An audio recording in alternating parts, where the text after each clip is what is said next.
noite mais uma vez, todos bem-vindos. Queria hoje, primeira coisa, lembrar e dedicar essa aula em elevação da alma do grande Tzadik, que hoje é o Yortzei dele, irmão de Moshe Rabbeinu, Aharon, faleceu no dia de hoje, é o único que tem a data do falecimento na Torá, é o irmão de Moisés. E justamente é o dia de hoje, que é o início do mês de Av, que é o mês teoricamente mais triste no nosso calendário, no calendário judaico, mas ao mesmo tempo tem nele um dia que é o dia mais alegre do ano, que é o dia 15 do mês, Tu B'Av, que é o dia muito alegre. Nesse primeiro momento nós estamos numa época de tristeza, no momento mais delicado, que são os 9 dias, agora desde hoje até o próximo domingo, que são dias que o povo judeu sofreu muito no passado, com a destruição dos templos, principalmente no dia 9 do mês de Av, que esse ano vai cair no sábado, no Shabat, porém a gente não vai jejuar no Shabat, a gente vai jejuar no domingo, não nesse, o próximo domingo, se Deus quiser. Então é um dia um pouco triste. Ainda acreditamos que Mashiach pode chegar até lá, Mashiach vai chegar até lá, então se Deus quiser que a gente possa estar em alegrias, em momentos muito alegres. Mas vale a pena, pelo menos nesse momento, enquanto a gente está vivendo essa tristeza, estudar bastante Torá, porque a Torá, como nossos sábios falam, alegra o coração do homem. Então, vale a pena estudar, pelo menos do jeito permitido, a gente ter a alegria da maneira correta. Então, eu queria começar contando para vocês uma história, que na verdade é a história da porção da nossa semana. É a história da Parashá da semana, nós estamos vivendo a Parashá Matot. Conta um episódio, na semana passada a gente discutiu sobre isso, sobre a divisão de terras. Os judeus estão agora muito próximos ao Rio Jordão, eles vão atravessar, vão conquistar a terra de Israel, eles vão entrar para guerrear e para cada um ter o seu território. E bem logo na parte antes do Rio Jordão, duas tribos viram para Moshe Rabbeinu e falam: Moisés, nós temos um rebanho muito grande e aqui essa terra é maravilhosa para o nosso rebanho. Vamos encontrar os dois, vamos juntar. Já que a gente tem rebanho, já que essa terra é boa para os nossos animais. Então, por favor, Moisés, deixe o nosso território desse lado do Rio Jordão. A gente não precisa atravessar o rio. Estamos bem desse lado, vamos continuar desse lado e está tudo ótimo. Então, assim que eles pedem para Moshe Rabbeinu. Essas eram as tribos de Reuven, que é o primogênito, e a tribo de Gad. Essas duas tribos pedem para Moshe Rabbeinu para ficar desse lado. Nesse momento, a Torá para tudo e Moisés começa durante 10 versículos, dando uma bronca nessas tribos, falando como vocês têm o direito de pensar que vocês vão deixar os seus irmãos, indo para a guerra, guerreando, passando por dificuldade, e vocês estão aqui, na boa, curtindo a vida, porque a terra é boa para o rebanho de vocês, porque a terra é boa para... O que vocês querem? O que está acontecendo com vocês? Então, durante 10 psukim, 10 versículos, a Torá relata a bronca que Moshe Rabbeinu, que Moisés deu nessas tribos. Então essas duas tribos, elas querem entrar, elas querem ficar de um lado do Rio Jordão, e Moshe Rabbeinu começa a dar uma bronca neles. Quem são vocês? Qual o direito de vocês? Vocês vão abandonar todo o resto do povo que vão estar atravessando o rio, vão estar guerreando, e vocês vão estar aqui curtindo. Então essa foi a bronca. Logo quando Moisés termina de falar tudo isso, eles param, a tribo de Gad, a tribo de Reuven, eles falam: não, Moshe, você entendeu errado. A gente nunca falou que a gente vai deixar nossos irmãos na mão, que não vamos entrar, não vamos guerrear, pelo contrário.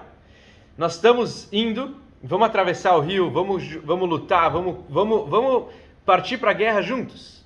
E depois que a gente conquistar, aí sim, a gente vai voltar para o nosso pedaço de terra e ficar no nosso canto.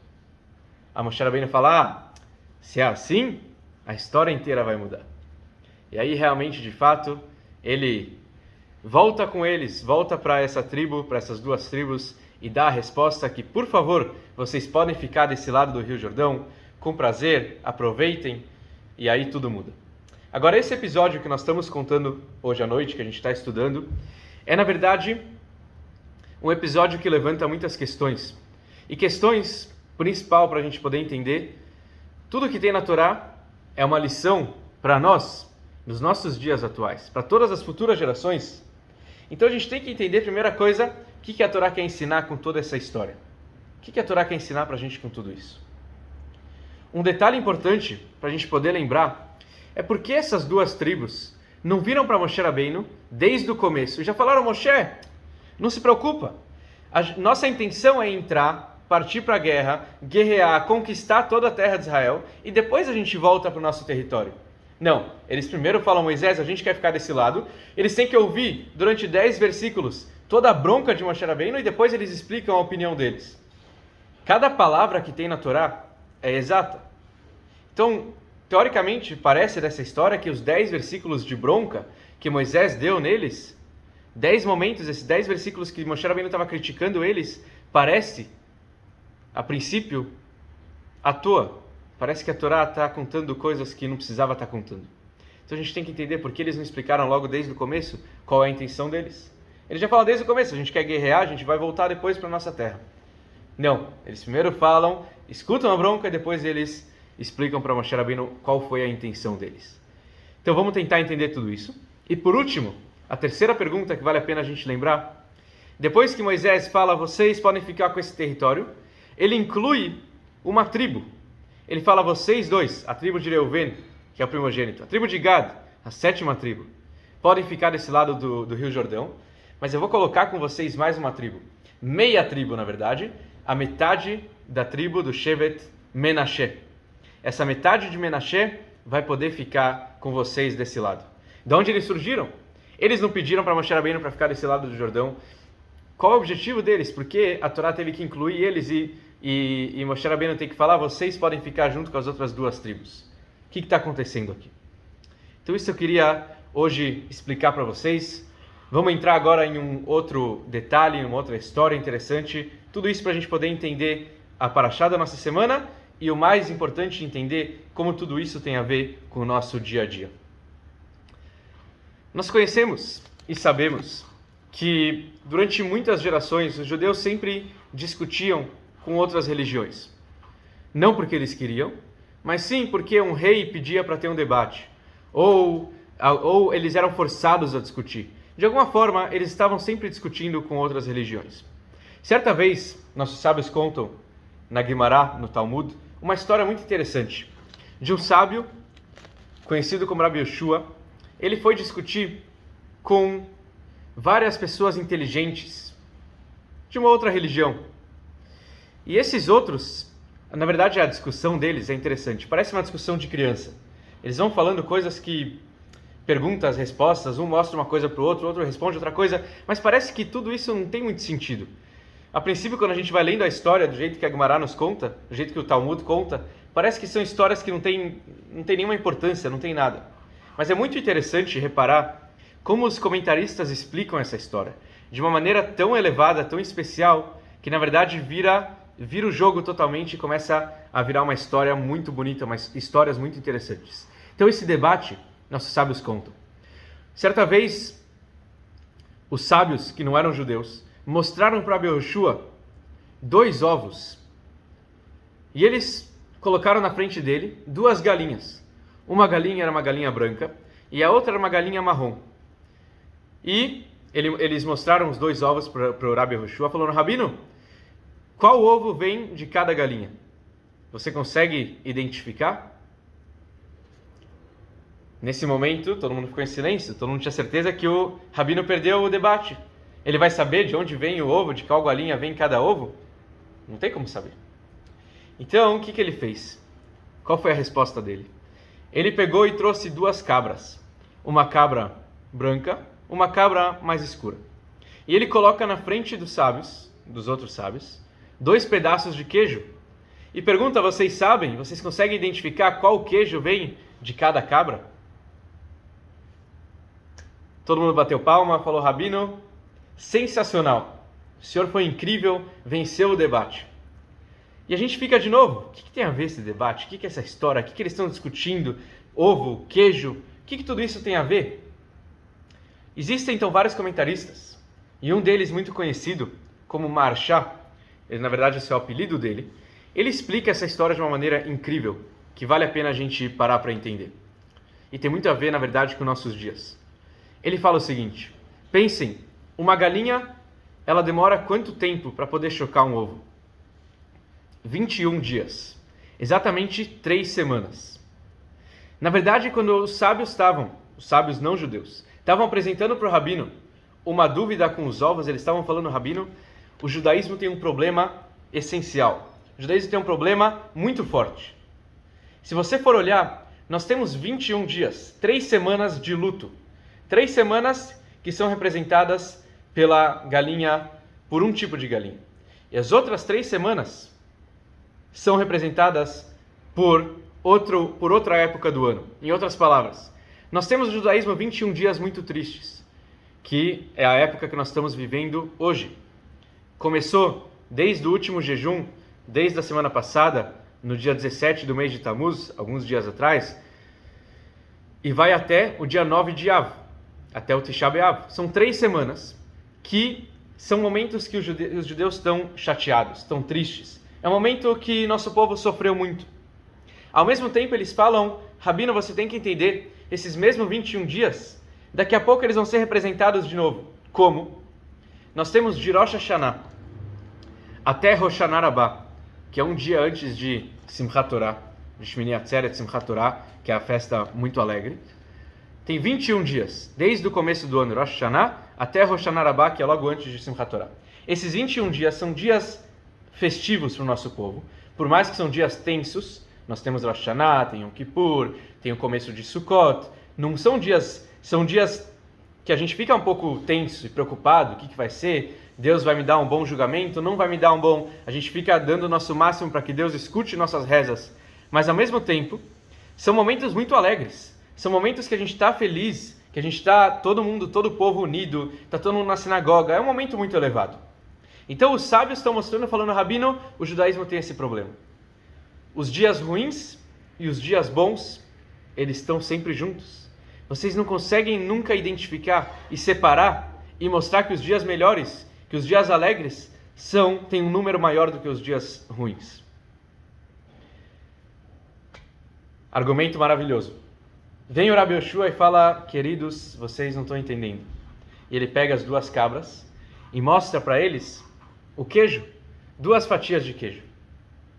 E ele está, na verdade, mostrando, explicando para eles uma coisa. Vocês estão vendo aqui esse queijo? O queijo, do jeito que ele é perfeito, do jeito que ele é gostoso, as pessoas gostam de queijo. Esse queijo, você não vai saber de onde está vindo, realmente. Você talvez não vai conseguir identificar de qual cabra que está vindo. Mas uma coisa que vale a pena a gente lembrar. Esse queijo, e o principal que nós temos que olhar nessa história, é o resultado. O resultado é o queijo. Tanto faz de onde está vindo. Tanto faz se vem de uma cabra, de outra cabra. O principal que a gente está vendo é esse queijo que está pronto para nós comer, para a gente poder comer. Está prontinho, um queijo perfeito, delicioso, que a gente pode degustar. Em outras palavras, ele estava falando, vocês estão achando que o judaísmo tem esse problema? Que os dias ruins e os dias bons, eles estão sempre iguais? Eu estou mostrando para vocês que tem uma grande diferença. Que se você for olhar o resultado, então não fica preocupado de onde está vindo. Olha o resultado e entenda que mesmo dia, semanas, esses 21 dias, essas 3 semanas que são momentos ruins, na verdade elas podem ser e serão transformadas em momentos muito alegres. E na verdade, por mais que hoje em dia nós não temos ainda o templo, a Mashiach ainda não chegou, a gente não está ainda 100% transformando esses dias em alegria, mas ainda assim, quando nós conseguimos olhar para esses 21 dias e olhar para o queijo, olhar para o resultado, e entender que na verdade momentos de crise a gente pode olhar como uma super oportunidade, a gente pode olhar como algo diferente do que nós estamos acostumados. Então, com certeza, esses dias vão ser dias muito alegres. Quando a gente olha para esses dias e entende que Hashem está dando aqui uma crítica, Deus está, de alguma forma, destruindo o nosso povo. Parece, mas na verdade, se nós formos avaliar melhor, Ele está mostrando um carinho imenso por cada um de nós e nós temos a chance de transformar esses dias em dias alegres. Queria comentar com vocês. Existiu um judeu, talvez algum de vocês já ouviu falar, ele foi um filósofo conhecido como Maimon Solomon. Ele foi um judeu que nasceu filho de rabino, Infelizmente, ele era uma pessoa que tinha muitas dúvidas na vida dele. Ele não sabia qual era o caminho dele, qual era o rumo dele de vida. Os pais dele tiveram uma ideia brilhante, eles não tinham muito dinheiro na época. Então, com 12 anos, ele noivou. Mas ele não noivou com uma mulher, ele noivou com 2 meninas. Porque o pai dele queria receber 2 dotes. Então ele conseguiu fazer que uma não sabia da outra. Uma história interessante. Afinal de contas, ele teve que se separar de uma. Com 14 anos, ele já era pai. Esse é o nosso Maimon. Esse Maimon, então, ele era filho de um rabino, era um judeu que foi crescido numa casa religiosa. Porém, com o tempo, ele foi abandonando, se afastando um pouco do judaísmo. Antes de ele se afastar, ele foi estudar com um sábio, com um mestre muito conhecido, como o Maggid de Mezrich. Rabbi Dov Ber de Mezrich foi um grande sábio, ele foi discípulo do famoso, conhecido Baal Shem Tov. E esse, então, Maimon, ele foi estudar, foi trocar uma ideia com esse rabino, foi passar um tempo na yeshiva. E ele fala que as ideias dele não eram das melhores, ele não se identificou muito com as ideias. Ele tem vários livros, esse Maimon, se não me engano, ele tem 3 ou 4 livros. E ele conta que ele não se identificou muito com as ideias, depois ele saiu, ele foi morar na Alemanha, ele nasceu na Polônia, depois ele se mudou para a Alemanha, e lá na Alemanha ele tentou se converter para o cristianismo, não conseguiu também. Escreveu livros, virou uma pessoa conhecida, mas por volta dos seus 50 anos ele acabou se matando de depressão. Esse foi o final da história dele. Por que eu estou contando essa história para vocês? Ele traz um ensinamento, em um dos livros dele, muito bonito, sobre a ideia que a gente está falando hoje. Ele escreve: nossos sábios contam na Mishnah, no famoso Pirkei Avot, na Ética dos Pais. Tem lá várias e várias dicas, conceitos, ideias muito bonitas para a pessoa se tornar um ser humano, para a pessoa se tornar uma pessoa ética, para viver em sociedade. E realmente tem o costume, desde Pesach, da festa de Pesach, até Rosh Hashanah, que nós estudamos um capítulo por semana. Todo sábado à tarde, Shabbat, depois da reza de Minchá, nós temos o costume de estudar um capítulo desse tratado e aprender, estudar um pouco mais a fundo, aprender como que nós conseguimos realmente ter uma vida mais ética. Os valores que nossos pais transmitiram para a gente. E interessante, um dos ensinamentos que é trazido, nossos sábios falam que seja a honra do seu amigo tão querida como a sua própria honra. Que a honra do seu amigo seja tão querida para você como a sua própria honra. Esse Maimon, ele faz uma pergunta. Ele fala: eu estava sentado estudando essa Mishnah, essa frase dos nossos sábios, com esse famoso Maggid de Mezrich. E o Maggid, então, parou a aula e fez uma pergunta para os alunos. Como pode ser que os nossos pais estão passando aqui um valor que a pessoa deve gostar da sua própria honra? Assim como eu gosto da honra do meu amigo, eu preciso gostar da minha honra. Quer dizer, assim como eu gosto da minha honra, eu preciso gostar da honra do meu amigo. Que a honra do seu amigo seja tão querida para você como sua própria honra. O que quer dizer isso? O Maggid perguntou para os alunos: será que uma pessoa precisa gostar da sua própria honra? Será que uma pessoa tem que se sentir orgulhosa? Será que uma pessoa tem que se sentir bem com ela mesma, a tal ponto de ela sentir realmente que a honra dela é linda, é maravilhosa, ele está se sentindo bem com isso? Claro que não. Então ele fala: vamos entender essa frase dos nossos sábios de uma maneira muito diferente. E ele então fala, esse Maimon, ele narra, ele conta, ele escreve essa história, mas é bonito. Eu acho que não tem mais nenhuma fonte além dele, dessa frase do Maggid, mas é bonito o jeito que ele explica. Ele fala, o Maggid explicou de uma forma diferente, que a honra do seu amigo seja tão querida para você, assim como sua própria honra. Na verdade, a intenção aqui da Mishnah é exatamente o oposto. Assim como uma pessoa não deve gostar da própria honra, assim como uma pessoa não deve procurar ter a honra. Imagina essa pessoa ele vai fazer um show, ele vai cantar. E a pessoa vai e se apresenta no palco, na frente de 300 pessoas, ele canta, e quando termina, ninguém bate palma, ninguém se interessou pela música. Ele sai do palco, vai até o espelho, olha para o espelho e começa a bater palma. Uau! Que incrível! Que apresentação! Maravilhoso! Você foi incrível! O que a gente vai achar? Você acha que a pessoa vai se sentir bem com isso? Claro que não. Ninguém gostou do que ele fez. Ele está batendo palma para ele? Alguma coisa está errada. Então, na verdade, diz o Maggid, quando nossos sábios estão contando e falando que a honra da pessoa a honra do seu amigo seja tão preciosa para a pessoa, na verdade ele está falando assim como a honra, a própria pessoa não deve gostar da sua honra, assim também ele não deve gostar da honra do seu amigo. Quando alguém vem e dá um elogio, a gente tem que também sentir assim como eu estou me dando o elogio. E assim, eu vou me sentir uma pessoa diferente. Eu não vou sentir egoísta, eu não vou me sentir arrogante, eu não vou me sentir que eu estou com o ego, eu vou me sentir inferior. Inferior no bom sentido, obviamente. A pessoa não pode nunca olhar como se eu não sou um nada, se eu sou um lixo, se eu sou... Senão a pessoa vai entrar numa depressão e é difícil sair. Mas eu quero dizer no sentido da pessoa se valorizar um pouco, mas ao mesmo tempo ela não pode ter um ego. Ela não pode se sentir arrogante demais. Então diz o Rabbi Dover, o Magid de Mezritch, narrado pelo Maimon, ele está falando, pensa, que a honra, quando a gente lê agora que seja a honra do seu amigo tão querida para você como sua própria honra, quer dizer assim como a sua honra.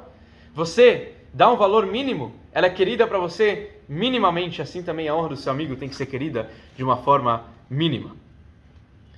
E isso é uma coisa muito importante, como eu coloquei no título da aula para a gente discutir hoje. Sempre quando alguém vai dar uma crítica, quando alguém chega e começa a criticar e falar que a gente fez alguma coisa de errado e que você está errado nisso e naquilo, em A, em B e C, e as pessoas chegam às vezes com listas de quantas críticas elas podem dar. Tem pessoas que têm listas para cada um.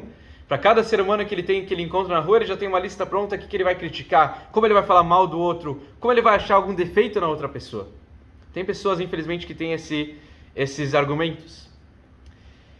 Quando alguém vem assim, e mais ainda, às vezes a gente sabe que a gente está certo. Então quando a pessoa vem dar uma crítica, e eu sei que eu estou certo, e eu sei que eu posso provar, com várias provas que eu estou certo, a gente começa a sentir por dentro um calor. A gente quer quebrar a outra pessoa. Quem é você para falar mal de mim? Quem é você para me criticar? Quem é você para entrar na minha vida e começar a dar comentários e se meter na minha vida? E uma das coisas que a gente pode hoje parar para refletir um pouco é, vamos entender, quando alguém está dando uma crítica, se a gente consegue olhar para essa crítica de uma forma diferente, essa crítica vai, ao invés de fazer mal, ela vai elevar o ser humano. Existe uma frase do quinto Rebbe de Lubavitch, que ele escreve que a pessoa deve amar a crítica, porque ela vai conseguir colocar a pessoa num nível, num outro patamar, onde ela não chegaria sozinha. Então, quando alguém vem criticar, e a gente gosta de atacar e falar, não, eu estou certo, certeza que eu estava certo. Na verdade, vale a pena, às vezes, a gente parar um pouco para refletir e entender como que talvez a pessoa está certa, sim. Ou não é que ela está certa, mas algum argumento dela faz parte da minha vida. Isso eu me refiro muito a críticas de pessoas que gostam de nós. Quando a gente vê, escuta nossos cônjuges alguma crítica, na verdade, ele não quer o mal, ele gosta. Quando nosso pai dá uma crítica pra gente, com certeza ele gosta do filho. Estamos falando de pais normais, de casais normais, mentalmente normal, saudáveis. Um gosta do outro. Quando um vai dar uma crítica, na verdade, o objetivo não é acabar com a pessoa, destruir o outro. Pelo contrário, na verdade é abrindo espaço. Entenda que a minha perspectiva de vida vai entrar na sua e a gente vai conseguir, assim, entrar numa união completa. Assim a gente vai conseguir criar um relacionamento muito mais forte, porque a minha opinião e a sua opinião vão se unir. Porém, se a pessoa começa a criticar e o outro já vai atacando, com certeza, o que a gente vai conseguir? Qual vai ser o resultado disso? Uma briga, uma discussão, discórdia e todo o resto, como a gente já sabe. Isso exatamente foi o que aconteceu com as tribos de Gad, as tribos de Reuven. Deixa antes de eu explicar, contar para vocês uma história que aconteceu com um grande rabino, o famoso Rebbe da Hassidut de Gur. Ele educou, ele teve alguns filhos. Os filhos dele, infelizmente, muitos faleceram no Holocausto. Então ele cuidou muito dos netos dele. Ele tinha um neto, esse Rebbe de Gur, a gente está falando aqui do Hidushei Arim, Rabbi Itchemeir de Gur. Ele teve um neto que foi conhecido depois como Sfat Emet. Esse era o apelido dele. O nome dele era Yehuda Arielei. Esse Sfat Emet, ele é grande, uma pessoa, foi um tzadik muito conhecido. Ele estudava durante a noite Torá, e ele estudava Torá com um amigo dele. E esse estudo era um estudo muito elevado. Toda noite eles estudavam.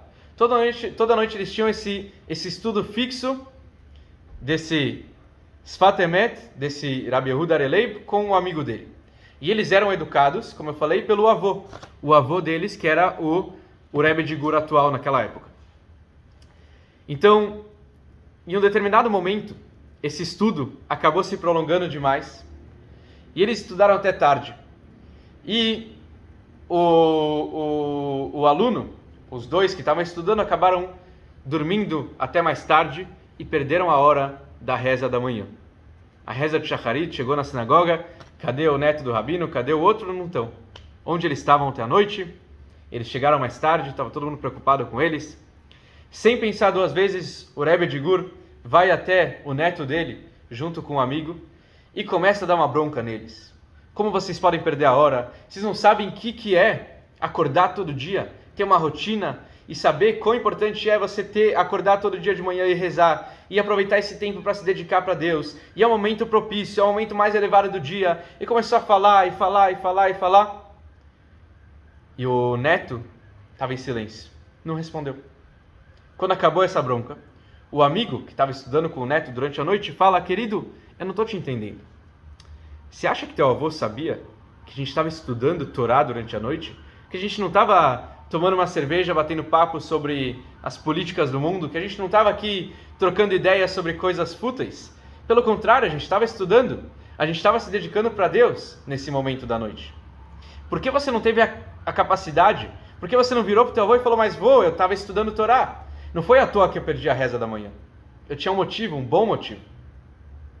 Então, e aí que vem uma resposta brilhante desse neto para o amigo dele. E com isso a gente vai entender muita coisa. O neto fala: meu querido amigo, o meu avô é um homem sensacional. É uma pessoa que ele gosta de todo mundo, ele se preocupa comigo, ele me criou como um filho. Realmente, ele nunca briga comigo. Quando chega a um ponto que ele precisa me criticar e me dar uma bronca, você acha que eu vou parar ele? Pelo contrário, eu vou apreciar cada palavra da bronca dele. Cada palavra da crítica que ele está me dando, eu vou apreciar. Porque isso não é uma coisa que acontece todo dia. Isso é uma coisa rara. E com isso a gente volta para a história da nossa paraxá da semana. A gente está contando a história dos filhos de Gad e os filhos de Reuven. Os dois que estão pedindo para Moisés: Moisés, por favor, deixa a gente ficar do lado do Rio Jordão, a gente não quer atravessar, a gente quer um pedaço de terra desse lado. O que Moisés fala para eles? Um sermão, dá uma bronca de 10 versículos. E a gente perguntou por que eles não falaram isso desde o começo, porque eles não explicaram a intenção deles desde o início. E a resposta que eu queria trazer para vocês é justamente essa.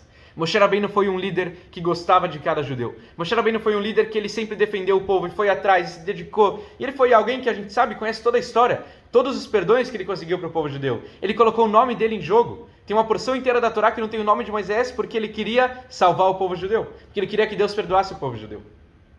Quando ele começa a dar uma bronca, Gad e Reuven, as duas tribos, falaram: de jeito nenhum que a gente vai parar ele.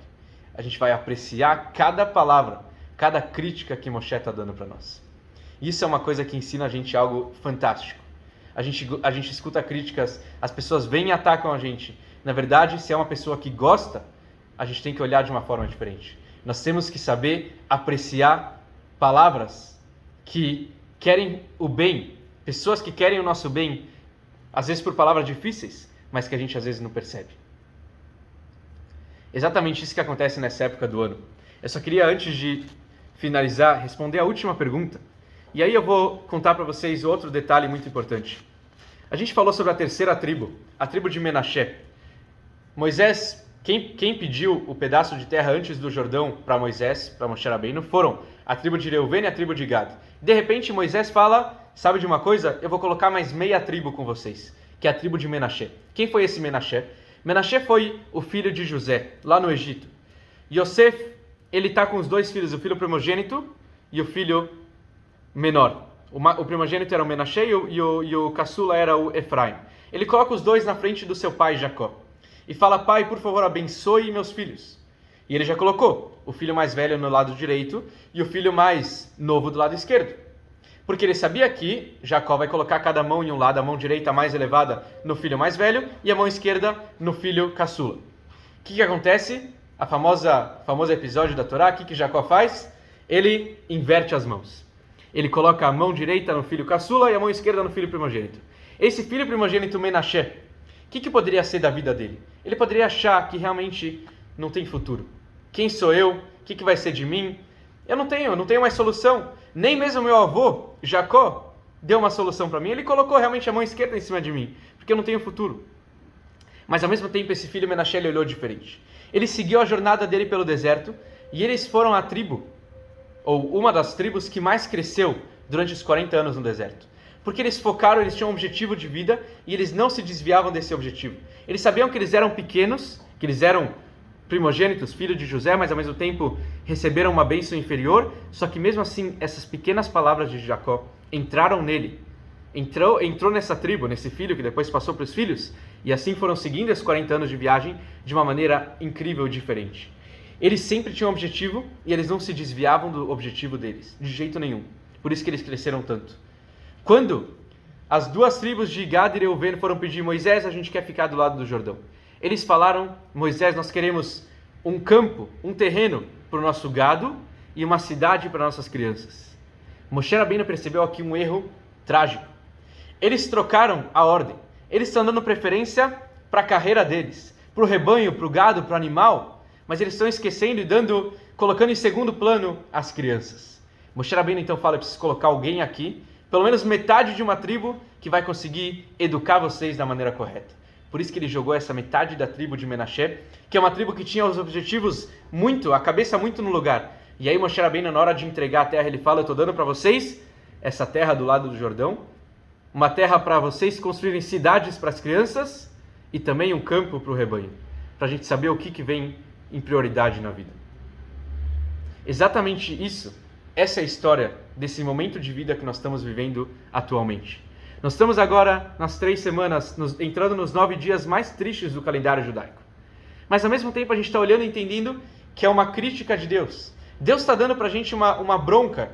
Quer dizer, uma bronca. Ele está mostrando tudo que nós não fizemos nos últimos anos, tudo que a gente deixou de fazer. E ainda assim nós estamos no exílio. A gente ainda está perdidos, a gente ainda não tem Mashiach, ainda a gente não tem o terceiro templo, ainda nós estamos vivendo num mundo difícil. E na verdade a gente tem que olhar para essa bronca e apreciar uma crítica de Deus.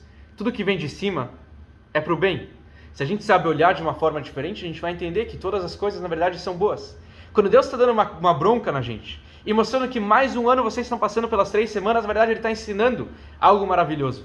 Ele está ensinando, além da gente poder olhar hoje em dia para qualquer pessoa que for brigar com a gente, qualquer pessoa que for criticar, a gente olhar de uma forma diferente, a gente abrir espaço no nosso coração para uma outra opinião e assim unir as opiniões. A gente está entendendo que quando Deus está dando uma bronca na gente está entendendo que Deus está falando: aproveitem esse ano, que ainda vocês estão tendo essa bronca, para transformar isso em um momento mais positivo possível. E no momento que a gente pega a escuridão do exílio que nós estamos vivendo, pegando esses 9 dias, estudando Torá, ajudando o próximo, pegando pessoas que a gente sabe que precisam de alguma ajuda em qualquer sentido, e a gente possa ajudar essas pessoas. Nesse momento a gente está aproveitando a bronca de Deus e olhando de uma forma diferente. A gente está elevando a bronca de Deus, a gente está aproveitando o momento e transformando no momento positivo. Então eu queria dar uma brachá para todos vocês, que cada um possa aproveitar realmente essas 3 semanas, para que a gente possa olhar o mundo diferente, para que a gente possa entender essa bronca de Deus de uma forma diferente, e não ficar tristes 100%, e sim saber olhar a alegria, mesmo nesse momento de tristeza. Lembrar do queijo, como a gente falou no começo da aula. O queijo e não o ovo. O queijo que tem um resultado perfeito, o queijo que já está pronto para a gente comer, a gente tem que olhar dessa forma e entender que realmente aqui tem algo muito mais elevado, aqui tem um poder muito mais elevado, que a gente possa aproveitar esse momento para crescer muito espiritualmente, para que a gente possa sempre ajudar o próximo e assim muito em breve poder trazer a vinda de Mashiach, que seja realmente muito, muito em breve, ainda esse ano a gente possa festejar o Tisha B'Av como uma data muito alegre. Queria agradecer a presença de todos vocês, dizer que estou muito feliz que todos vieram. Shabbat Shalom a todos, muitas alegrias e só coisas boas, se Deus quiser, para todos nós.